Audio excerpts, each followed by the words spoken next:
What's up, guys? Right now I'm just going to give you guys a quick tutorial of how I make my, specialty bait. A lot of different YouTubers I've seen use the same bait, catfish and carp. That's actually where I got the idea of what exactly I do. So most of the ingredients are thanks to him. So big shout out to catfish and carp. So I'm just going to give you guys a quick run through of exactly what I use. This is what works for me. And the long-term run, it just all depends on whatever you want to use and whatever works for you in the same body of water that you're using. So this is what I'm using to catch some of the 10, 15, 20 pound carp that I've been catching on a day-to-day basis. One of the ingredients that I like to use is your old-fashioned oats. You got some steel cut oats. You got your panko breadcrumbs, your jello, cream style corn, whole kernel corn, and honey. The first thing I like to do is I like to get all my grains inside.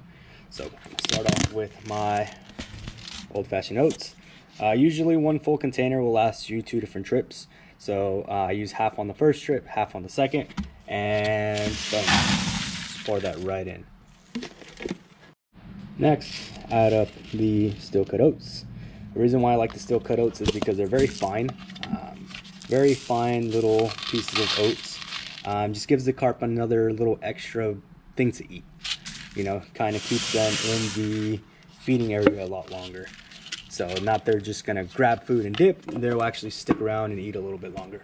Next up we have the panko breadcrumbs. You know, something like this, I like to use the whole bag. It's not gonna be one of those things where you just have to watch what you use. You know, I like to use the whole bag because that's basically what this whole recipe entitled. So, pour in the breadcrumbs. Put that all nice in there. Next up we have our jello. You know, like I said, strawberry is the one that works for me. I tried using cherry, blueberry, anything you can think of, but this is the one that I see the most action out of, is the strawberry one. So this is the one that I've kind of been sticking with. Put that all up in there. So now currently we have this little soup concoction of things. So I just kind of like to mix the breadcrumbs with everything else. Doesn't make a difference whether you do it now or wait till the very end. And then you add the next item, being the bread. So with the bread, you're just going to chop it up into little pieces. Basically grab a piece of bread, chop it up in half, and basically just start to do little niblets of bread until you do about 5 or 6 pieces. And I'll be right back as soon as it's all nice and chopped up. And there we go. So that's about 5 pieces of bread chopped up into little pieces. Again, like to make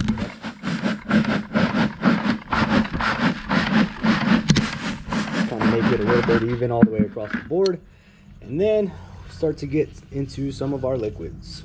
So we're gonna go ahead and add 1 can of cream corn. Boom. Never hurts to have a can opener when you're out on the lake. Always carry one with me. Just the knives, you know, it becomes a little bit dangerous. This makes it a little bit easier and safer. Pour that whole can in there.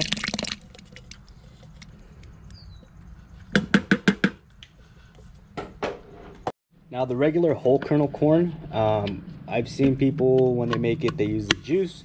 I personally don't like to use the juice because though it would add a little bit extra sweetness to it, I mean, we already have the sweetness from the sweet corn cream, also the honey and the jello. The corn juice is actually going to make it a little bit harder for the bait to kind of stay sticky. And you want it to be as sticky as possible, that way you can form a nice little ball at the very end. So empty out all the juice that's in there, and you're gonna just pour the corn into the mix. However much corn you want to use is totally up to you. It's just depending on what you feel. I feel like 1 full can has been efficient enough for me. I don't need much more than that, but you know, it's all user preference at the end of the day. Again, this is just my mix of what I use that's been helping me catch some really big fish. Last but not least, you have the honey. So again, the honey, everything I usually buy typically lasts me about 2 trips. Honey, I use about half a bottle on my first trip. The second trip around, well, we're just gonna pour the remaining of the bottle. So just pour all that liquid gold into the mix. You can do it before or after. I feel like after is a little bit better because it actually mixes with the corn that's in there, and the fact that it's with some of the wetter items that are inside of this bait, it makes it a little bit better, so that way it kind of spreads the honey around as opposed to just leaving it in certain little sections. So boom, pour the rest of that honey. So we have everything in there now at this point. All that's left to do is mix everything up.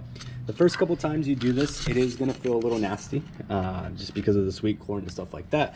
But after you've been doing it a couple times, you'll start to realize that it's not that bad. And you're only doing it for about a minute or so, just to kind of make sure that, you know, everything is nice and formed. So just start to mix everything together.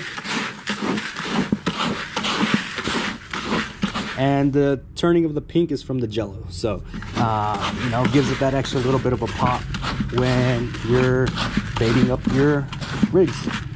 So after you've mixed it enough to where everything is nice and pink, all the colors are there, basically, this is your end result. What you're really looking for is for it to be able to form into any kind of shape, basically, just about easily. So it's not falling apart, but if we give it a little bit of pressure, it will fall apart.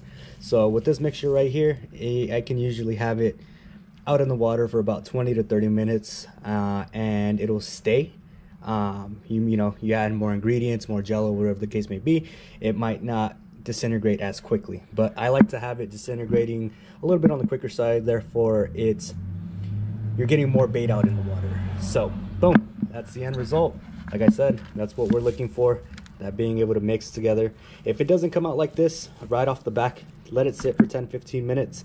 Reason being is the Jello needs to absorb, and all the other grains absorb whatever moisture and waters from the corn, the honey, and stuff like that. So I make my bait prior to heading out to the lake. Just makes it a little bit easier. You can make it out while you're out there.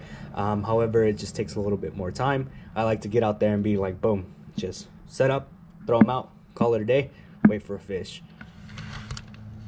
There you guys have it. So this is actually the same bait that I use to catch all the huge fish that I've caught in the lifespan of the time that I've been fishing. So all the big catfish that I've caught, all the huge carp that I've caught, and the couple bass that tend to latch onto this food as well.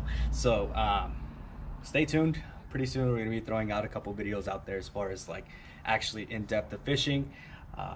And from there, you know, let me know in the comments, like and subscribe. Let me know in the comments if you used either this same bait and or something similar, and you know, toss it around. We're all a big fishing community, and it's better to help each other out, so that way we all have better chances of catching some of these monsters. Until next time, Pedro.